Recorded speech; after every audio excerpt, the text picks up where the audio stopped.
BBS 청취자 여러분, 그리고 매일 복음 형제자매님들. 자, 오늘 전번 주에 계속 연이어 강영한 교수님의 생각한다는 것 2부 시작하겠습니다. 성령 하나님 도와주세요. 오늘 이 책을 마무리합니다. 정말 강영한 교수님이 쓰신 그리스도인으로 생각하며 살아가기, 생각한다는 것에 대한 책을 나눕니다. 우리로 생각하게 하시고 우리가 칸트가 얘기했던 생각하지 않아서 남의 종이 되지 않는 우리가 되도록 도와주시옵소서. 감사하며 예수님의 이름으로 기도합니다. 아멘.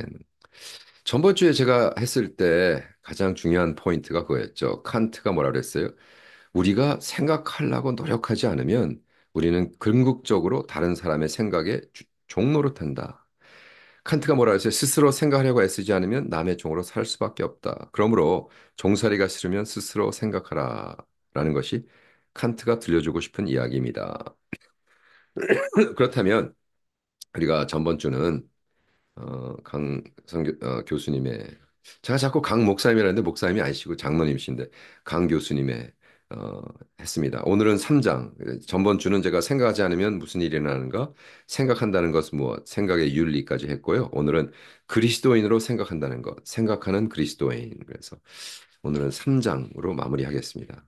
자, 그리스도인이라고 해서 지금까지 이야기한 사고를 무시할 수가 없습니다. 함께 살아가는 비그리스도인들과 마찬가지로, 아니, 그보다 더 그리스도인의 논리적으로 생각하고 창의적으로 생각하고 공동체를 세우는 방식으로 생각해야 되지 않을까요? 한편으로 보면 이 모든 사고가 그리스도인으로 살아가는 바탕이 되고, 다른 한편으로는 만일 그리스도인이 그리스도인답게 생각하는 법을 세우고 익힌다면 비그리스도인들과 공유하는 사고를 훨씬 더 풍성하고 건강한 방법으로 이끌 수 있지 않을까 생각합니다. 그래서 우리 크리스찬들이 좀 우리가 비그리스도인들이 만나는 그리스도인마다 너무나 창의적이고 너무나 생각 많이 하고 깊다면 당연히 그 사람도 예수 믿고 싶어 하겠죠. 근데 만나는 그리스도인마다 텅텅 비어 있고 깡깡이고 완전히 텅 비어 있어 말하는 것은 좀 주책이고 유튜브에서 본 거나 틱틱하고 침 튀기면서 얘기하는데 전혀 내용이 없고 그러니까 예수 안 믿는 거가 아니냐 이제 이런 겁니다. 그렇다면 생각하는 그리스도인 뭔가? 중력과 은총으로 유명한 프랑스 철학자 시몬 베이즈를 아시지요? 베이즈는 세례를 받지 않고도 교회에 나가지 않았습니다. 않고 교회도 안 나갔습니다. 하지만 예수 그리스도를 자신의 주님으로 고백하고 예수를 따라 살기로 결심하고 그렇게 살았습니다.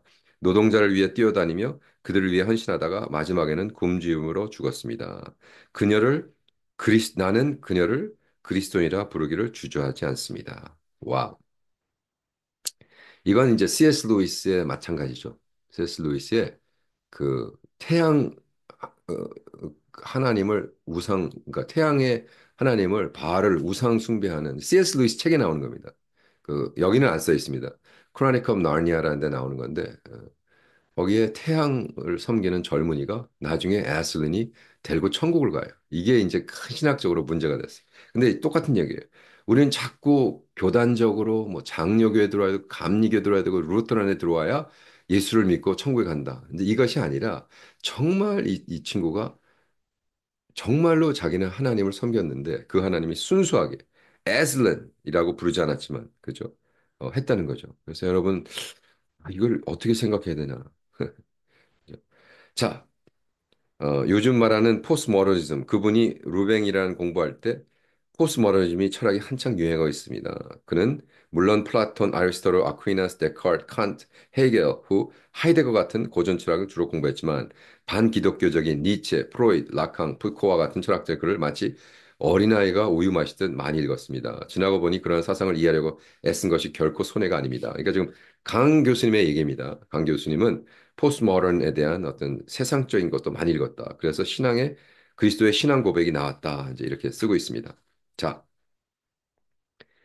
어떤 사람이 화가인지 아닌지, 어떤 사람이 화가인지 아닌지는 그림을 그리는지 못하는지를 보고 알 수 있고, 신실한 목수인지는 집을 짓거나 가구를 만들 때 얼마나 나오고, 정말 신실한 화가라면 그림을 그리되 속임이 있거나 과장이 없이 자신이 보고 생각하는 대로 자신이 가진 기량을 최대한 발휘해서 그림을 그릴 수 있을 것입니다.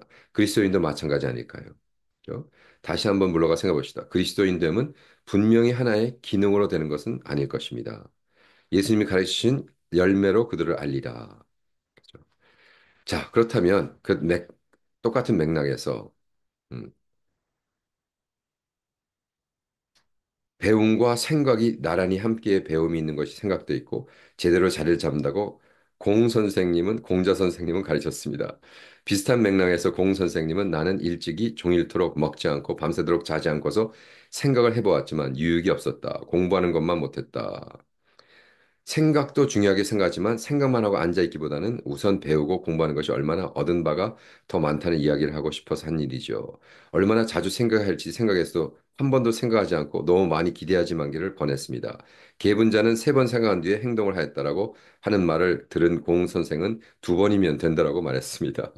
그래서 공 선생은 어떤 일을 마주칠 때 따라 어떻게 생각해야 하는지 가장 먼저 무엇부터 생각해야 할지를 가르쳤습니다. 생각을 하되 무엇보다도 가까움부터 생각해라. 유교의 가르침이 언제나 가장 가까운 삶에서 출발한 것을 이구지의 잘 보여주고 있습니다. 이것은 저는 어떻게 푸냐면 실존적인 미주알 고지발 하지 말고 그죠? 이웃을 사랑하라. 이거에 대한 일곱 번 고민하지 말고 세 번도 고민하지 말고 그냥 두 번 고민하고 세 번째는 가서 행해라. 네, 지금 당장 나가서 가난한 사람 밥 사줘라. 이제 이런 얘기죠. 그리스도인을 가리키는 이름, 그리스도인이란 이름에 생각해 보는 것이 좋겠습니다. 성경에서는 예수님을 따르는 사람들을 여러 가지로 불렀습니다. 예루살렘 초대교회에서 예수님을 따르는 사람을 일컬어 가장 먼저 쓴 말은 아마 믿는 사람, believer. 근데 나중에 사도행전 2장 44절을 보면 그 사도의 가르침을 따라 세례를 받고 예루살렘 공동체를 이는 사람 언급할 때 나온 편이 믿는 사람이 다 함께 있어라고 했습니다. 그죠? 믿는 자들이다. 근데 제자, 말투스엔 월 그때로 배우는 사람, 말투스가 뭐 어떻게 되죠? 나중에 마르스가 되죠. 순교자. 배우는 사람인데 어디까지 배워? 순교할 때까지 배워요. 말투스의 원어는 배우는 사람이고 순교자입니다. 예수의 제자는 목숨 걸고 순교하는 것처럼 배워야 되는 거예요. 그분을 배워 그분을 닮아가는 그분이 순교했기 때문에 우리가 순교하는 거죠. 그래서 토마스 아켐페스 그리스도를 본받아 imitation of Christ 보듯이 예수를 따라 삶는 모방을 표현했다는 거죠. 우리는 뭐 복잡하게 생각하고 막 하고 예수님을 바라보고 어떻게 그를 그대로 따라가는. 그래서 19세기 이후 제자도의 관심은 어떻게 선생 예수에 대한 관심과 무관하지 않다고 볼 수 있습니다. 복음성에 자주 나온 제자도 disciple 나를 따르라 이 개념입니다. 그래서 하나님의 나라 개념과 19세기 후반, 20세기 초반에 다시 살아난 중요한 개념이다. 제자도. 어떻게? 소렌 키어크가 내가 여기서 예스! 내가 너무 고마웠어요. 근데 C.S. 루이스는 너무 많이 나오고 키어크가 딱 한 번 나와가지고 키르케고르의 철학적 단편에서 Fragments of Philosophical Thoughts 선경 소크라테스와 선생 예수의 근본 차이를 논의하는 것을 이 물음에 배경에서 보면 흥미롭겠다고 하겠습니다. 소크라테스는 선생으로 자처하지 않았다고 앞에서 이야기했습니다. 그런데 예수님은 제자들과 그 밖의 사람들이 선생님이라 부른 것을 말하지 않았습니다. 이것은 무엇을 함축할까요? 예수님은 제자들이 에게 그들이 모르고 있는 진리를 가르치신 분이지만 소크라테스는 그의 대화를 나눈 젊은이들이 자신들이 이미 구비된 진리를 스스로 낳도록 돕는 산파 역할을 자처했기 때문을 키에케로는 지적합니다. 산파의 출산을 도울 뿐 스스로 낳지 않습니다. 그러나 예수님께서는 무엇보다 자신을 제자들에게 보여주시고 그들을 가르치셨습니다. 예수님의 사역을 서술할 때 마태복음은 두 군데서 예수께서 가르친 일에 대해 언급하고 있습니다. 두루다니며 가르친 일을 키어크고르는 단순히 볼 때 선생에 그칠 뿐 아니라 그죠? 그리스도시고 구주시며 주님이신 분입니다. 그래서 성도, 교회, 공동체에 들어온 사람은 부르는 명칭으로 많이 쓰입니다. 신약 성경에서 예수를 따르는 사람들, 하나님 백성된 사람들 이렇게 쭉 얘기하겠습니다. 제가 너무 고마웠어요. 강 교수님한테. 그래도 키어크가드를 이렇게 브링업 해주셔서 제가 키어크가드 리서치 센터를 하고 있는 입장에서 감사했습니다. 그래서 믿는 사람, 제자들 다 어떻게 공부하는 사람이요, 생각하는 사람이요. 그죠? 그래서 정말 내가 그리스도인에 있다 그러면 옛날에는 그랬거든요. 옛날에는 무슨 문제가 있고 그러면 뭐 목사님한테 찾아와서 이걸 물어보는데 요즘은 목사가 가장 공부 안 하고 가장 책 안 읽고 이건 제가 지금 그냥 하는 게 아니에요. 제가 신학교를 가르쳤던 우리 교수들하고 만나서 요즘 목사들이 정말 왜 이렇게 책을 안 읽는가? 놀라 자빠지죠. 예, 정말 너무너무나 제가 1년에 몇 권 안 읽어요. 자, 그렇다면 음,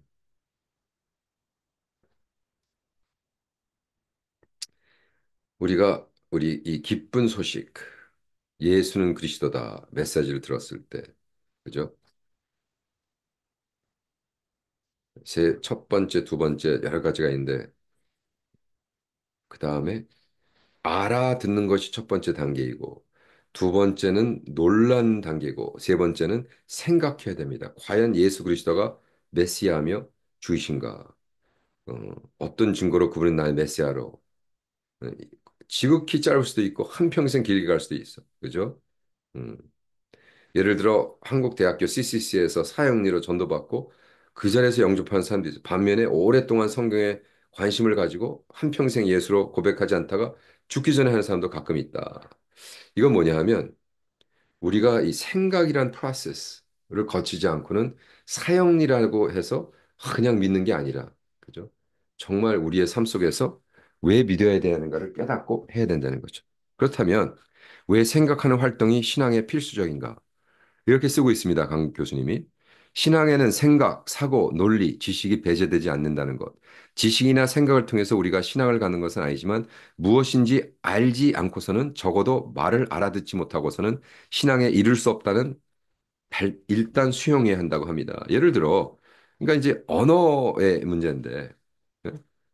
백인들이 와서 영어로 Jesus loves you, accept him as Lord and Savior. 알아듣지 못하는데 어떻게 믿어? 내가 그 언어라는 것을 이해해서 아, 주님이 나의 구세주시로구나. 그러니까 일단 알아듣지 못하면 이룰 수 없다는 신앙에 이룰 수 없다는 것에 대한 일단 수용했다고 합시다. 그러면 신앙이 믿어 순종하는 삶이라면 순종에 굳이 지성의 활동, 생각하지 않고 하는 과정이 필요한가? 그냥 믿고 순종할 뿐 생각하지 않으려고 할 필요가 있는가라는 물음이 뒤따라 있습니다. 왜? 지성이 생각하고 이해하고 알아가는 일이 신앙생활에 필요한가? 온전한 삶을 살기 위해서라고 우선 답을 해볼 수 있겠습니다. 필요한가? 네, 필요합니다. 왜? 온전한 삶을 살기 위해서. 음. 어, 사도 바울이 이렇게 쓰고 있죠. 로마서는 바울이 로마에 있는 그리스도인에게 써보낸 편지입니다. 바울은 로마를 방문한 뒤 스페인으로 가고자 하는 뜻을 밝혔습니다. 바울은 로마에 있는 그리스도인이 자신이 스페인으로 갈 때 도와주기를 부탁합니다. 이것이 편지를 쓸 목적 가운데 하나이지만 이보다 더 중요한 것은 그들 사이의 분쟁 문제였습니다. 사실 로마서 주석을 저도 썼지만 로마서는 사실 펀레이저예요. 내가 스페인에 가야 되는데 돈 좀 헌금해라. 어, 뭐 맨날 뭐 영적으로 얘기만 하지 말고 현실적으로 좀 얘기해라. 그러나 사실은 로마서는 거의 제가 믿는 크리스찬들 모든 목사들에게 네 가지의 주석은 꼭 써야 된다. 창세기, 로마서, 요한복음, 레벨레이션, 요한계시록 써야 된다고 얘기하는 게 이것이 의자가 네 다리가 있는 것처럼 성경에 다리가 있으면 이네 다리로 버티는 거거든요. 그죠? 그러나 더 중요한 건 뭐야? 분쟁이라고 했어. 바울이 쓴 편지에 수신자의 로마는 유대인 출신과 이방인 출신 함께 혼합교회, 조금 익숙한 다문화교회였단 말이에요. 음. 그러니까 로마서 교회는 내가 했던 오이카스 교회, 중국 사람, 일본 사람, 흑인, 백인, 멕시칸 다 모여가지고 이게 다문화 교회 교회였어요. 그렇기 때문에 얼마나 많은 문제가 있겠어요. 그래서 로마서 1장부터 11장은 구원에 대한 이론적인 부분, 12장부터 16장은 윤리적인 부분을 다루고 있어요. 그래서 12장부터 16장은 앞서 저는 그래서 사실은 제가 주석을 쓸 때 1장부터 11장은 띠올로전으로 신학자로 그다음에 12장부터 16장은 목사로 이렇게 썼다. 왜? 12장에 네 자신을 주님 앞에 살은 제사로 바쳐라. 바침에 대해서 시작되거든요. 여기서 12장 1절에 시작하는 그러므로 이게 참 놀라운 거예요. 왜? 제가 로마서 주석을 쓰기 위해서 2000년도 때, 24년 전에 안식년을 가지면서, 2000년도가 제 안식년이었는데, 안식년을 가지면서 로마서 주석을 그때 당시 뭐 15세트인가 사서 읽어가면서 로마서 주석을 썼는데, 그때 제가 백인들 주석은 다 그때는 뭐 인터넷이 없었으니까 그냥 진짜로 페이퍼로 읽어야 됐었는데 그 책을 읽으면 깜짝 놀란 게 로마서 11장에서 이제 12장 넘어가면서 그러므로 therefore offer your body as living sacrifice. 그 그러므로가 너무 중요하다고 생각했는데 백인들 주석을 그때 뭐 엄청나게 봤는데 아무도 그걸 지적하는 사람이 없어. 근데 한국 주석을 읽으면서 보니까 거기 나온 거예요. 그래서 제가 그때 아마 오카남 교수님, 오카남 목사님께서도 말씀하시고 하영조 목사님도 말씀하시고 이 그러므로가 얼마나 중요한가. 근데 지금 강 교수님이 여기서 얘기하고 있잖아요. 그러므로 연결짓습니다. 12장 1절 이전은 앞부분과 뒷부분을 이어주는 가장 중요한 구절이라고 할 수 있습니다. 이 두 부분을 바울은 그러므로 연결짓습니다. 이제 바울은 그리스도를 믿는 믿음을 통해 하나님 아버지께 성들이 죄와 권세에서 해방하였고 성령님을 통해 확정하였으며 흔들림이 없다는 것을 분명한 다음 그로부터 귀결되는 삶에 어떻게 대하는지를 쓰기 시작합니다. 자, 12장 1절에 중요한 것은 우리의 몸, 우리의 삶 전체를 하나님께 살아있는 제사로 드려야 한다는 것입니다. 이것이 하나님께 드릴 영적 예배니라. 합당한 예배라고 합니다. 음. 그렇다면 말하면 일종의 행동 목록을 작성하고 그에 따라 살기를 권합니다. 생각할 것 이상을 생각하지 말라. 믿음의 분량대로 지혜롭게 생각하라. 선을 행하라. 서로 사랑하라. 기도에 힘쓰라. 손대적에 힘쓰라 등 많은 것을 권유합니다. 이것이 그리스도인으로서 성도로서 하나님께 드릴 합당한 예배요 살아있는 제사입니다. 그런데 이런 제사, 이런 예배가 가능하자면 무엇보다 하나님의 뜻, 하나님이 무엇을 원하시를 분별할 수 있어야 되는 바울을 말합니다. 어떻게 분별하느냐? 하나님의 뜻, 원하신 걸 분별하자면 우리의 마음이 새롭게 바뀌어야 됩니다. 이 마음이란 단어에 주목하십시오. 헬라어 메타모르프, 메타모르프르테 아나스테토이스 투루 에리스토시 토카이스펜 헬라어로 써버렸어. 헬라어로 써버렸어. 어떻게 해줘요? 음, 제가 읽어드릴게요. 재밌으니까. 우리 강 교수님은 이번에 세종시에 와서 특강을 그냥 그 자리에서 부탁했는데, 와, 그 하얀 받침, 거기다가 헬라어 쓰시고, 중국말 쓰시고, 일본말 쓰시고, 라틴 쓰시고, 한국말 쓰시고, 영어 쓰시고, 와, 감당할 수 없는 강의였습니다. 너무너무나 좋았어. 헬라에 이렇게 썼습니다. 마음에 대해서 이렇게 썼습니다. 헬라어. 메타모르 프루스테 아나키노스 노세이 투누스 에이스토 토키마제인 휘와스티토 토텔라 투테우. 보십시오. 이 문장 그대로 번역하면 하나님의 뜻을 헤아리기 위하여 누스 지성을 새롭게 하여 모습을 바꾸라고 할 수 있습니다. 뜻을 알기 위해 너의 지성을 새롭게 하여 모습을 바꾸라. 이것은 무엇인지 확인하고 확증하기 위해 우리에게 변화가 있어야 되는데, 그죠? 누수를 바꾸라. 근데 여기서 제가 하나 더 하자면, 여기서 말하는 아까 메타모르스라고 나오죠. 음, 메타모르스. 여기서 메타모르스는, 어, 원숭이 똥근육은 빨개. 빨가면 어떻게 돼? 사과는 맛있어. 맛있으면 바나나. 바나나는 길어. 길으면 기차. 기차는 빨라. 빠르면 비행기. 비행기는 높으면 백두산. 빨간 원숭이 똥근육이 어떻게 됐어요? 백두산이 됐어요. 이게 메타모르프라는 거예요. 이게 변화, 그러니까 변질, 완전히 다르게 변하는 거. 예.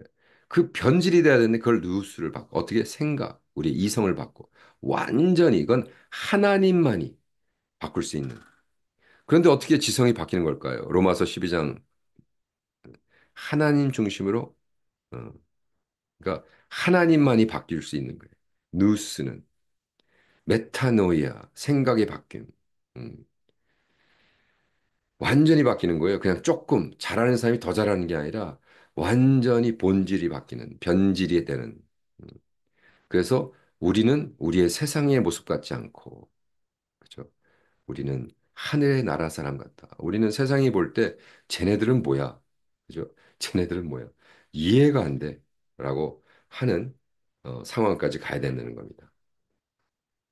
자, 세상으로 보내심을 받는 그리스도를 위한 예수님의 기도. 예수 드리신 기도는 세 부분으로 나눠볼 수 있습니다. 예, Lord's Prayer죠. 우린 주기도라고 그러죠. 주기도. 주님이 가르치신 기도. 주님이 우리에게 가르친 기도는 세 가지로 나눌 수 있습니다. 예수님 자신을 위한 기도입니다. 첫 번째. 두 번째는 예수님의 제자를 위한 기도입니다. 세 번째는 제자들을 통하여 예수를 믿게 될 제자들의 기도입니다. 그죠? 첫 번째는 예수님 삶 속에서 예수님을 위한 첫 번째 부분은 요한복음 17장 1절 5절은 예수님이 자신에 대하여 자신을 위해 드리신 기도를 담고 있습니다. 5절을 보면 아들을 영화롭게 해달라. 그죠? 아들 해다. 두 번째 기도는 남겨두고 간 제자를 위한 기도입니다. 그죠? 지금 요한복음, 롤서퍼가 아니라 요한복음 17장에 나오는 주여, 나는 더 있지 않으니 저들과 함께 하소서. 세 번째는 어떻게? 제자들을 통해 예수를 믿게 될 사람을 위하여 내가 비옵는 것은 이들만이 위하며 그로 말미암아 나를 믿는 사람 위함이요. 그러면서 예수님이 그렇게 기도하셨습니다. 그렇다면 특별히 주목해야 하는 것은 예수님이 남겨가시는 제자들과 그들의 말로 말미암아 나를 믿는 사람들입니다. 기도 가운데 가장 많은 단어가 주목해 본 적이 있습니까? 물론 가장 많이 나오는 아버지입니다. 어, 우리말 번역에 40회나 나옵니다. 다음 두 번째로 많이 쓰는 세상입니다. 15번 나옵니다. 예수님이 두고 가는 제자들, 세상이라는 가장 많이 나온 세상을 왜 아버지 다음으로 많이 언급했을까요? 세상과 제자들의 모임 교회가 상관이 있기에 예수님은 세상을 비중 있게 말씀하신 것일까요?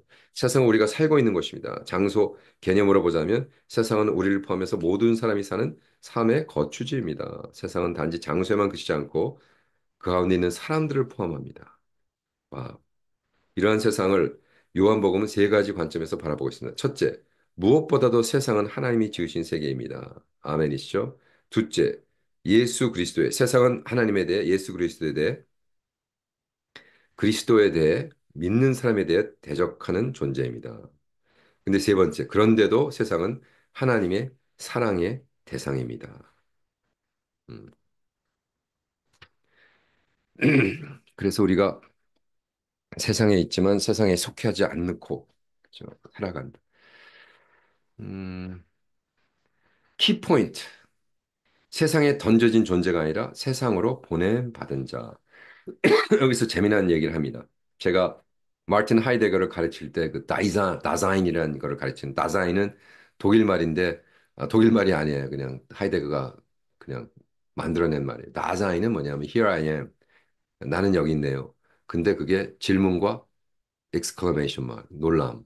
I am here. Am I here? 나 여기 있어. 나 여기 있냐? 라는 단어를 나사인으로 하. 그것은 뭐냐면 하이데거는 뭐라 했냐? 우리가 여기서 존재하는 거 어떻게 하느냐? 그냥 우리는 thrownness, 세상에 던져진 존재다. 이렇게 얘기합니다. 문제는 이 세상에 속하지 않으면서 이 세상에서 여전히 살아갈 수 있는 방법이 무엇인가 하는 것입니다. 저는 보냄받은 사람자로 사는 것이라 생각합니다. 우리가 이 세상에 살고 있다는 것은 우리에게 주어진 현재의 사실입니다. 이 사실을 아무도 부정하지 않습니다. 그러나 하이데거는 우리의 존재를 다른 방식으로 설명합니다. 하이데거는 우리의 인간의 존재 방식을 세상 안에 사는 존재. In the Dasein, being in the world. Dasein.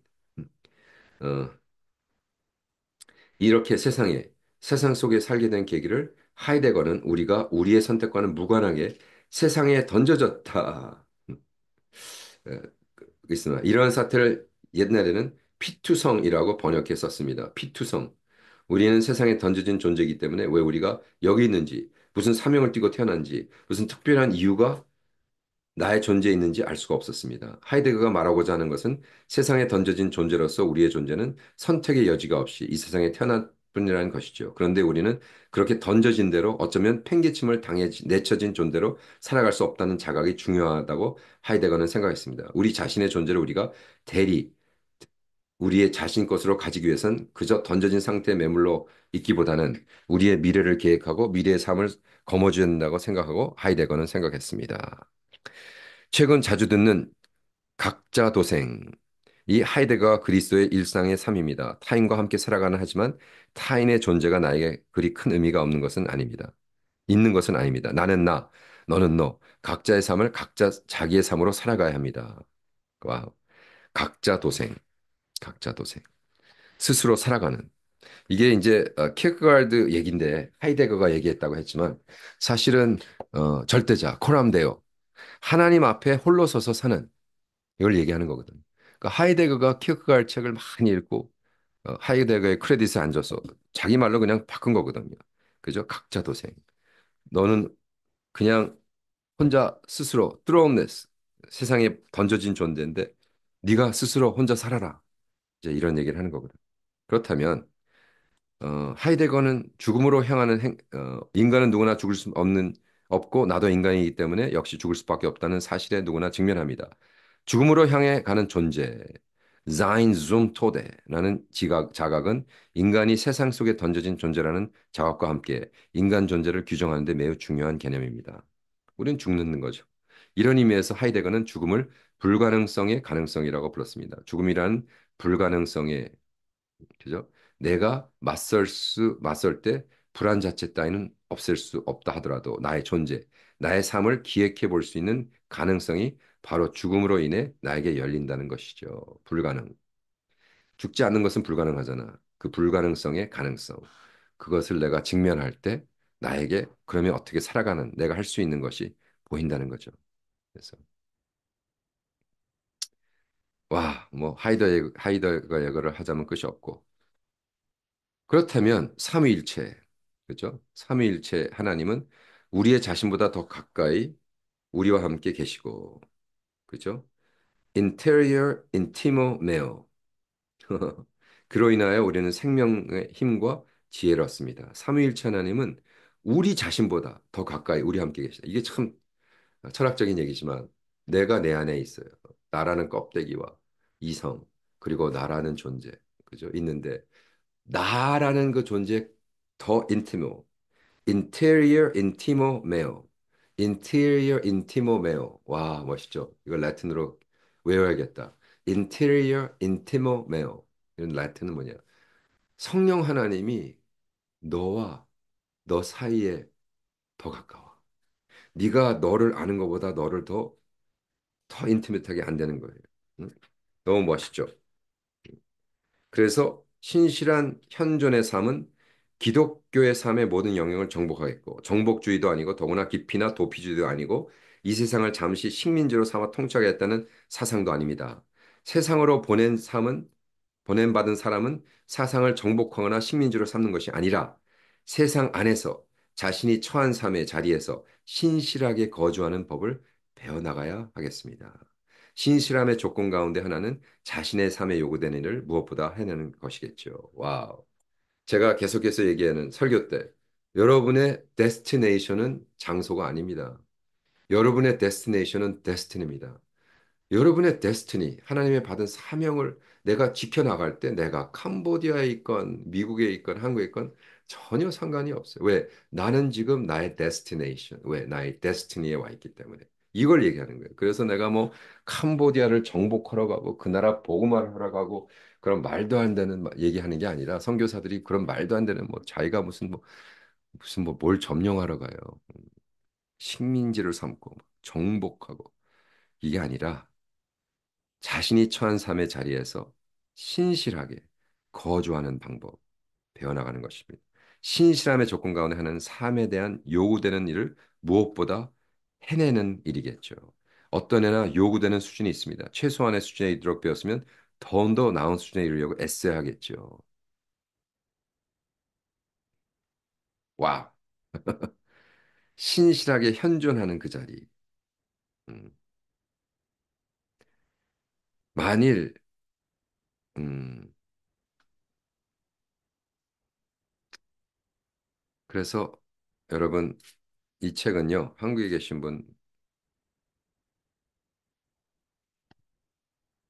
꼭 한번 읽으시기 바랍니다. 마지막으로 마틴 부버의 나는 너, 너는 나가 아니라 마틴 부버가 얘기하는 너와 나의 삶을 살아가는 여러분 되기를 축원합니다. 꼭 사서 보세요. 강영한 교수님의 생각한다는 것.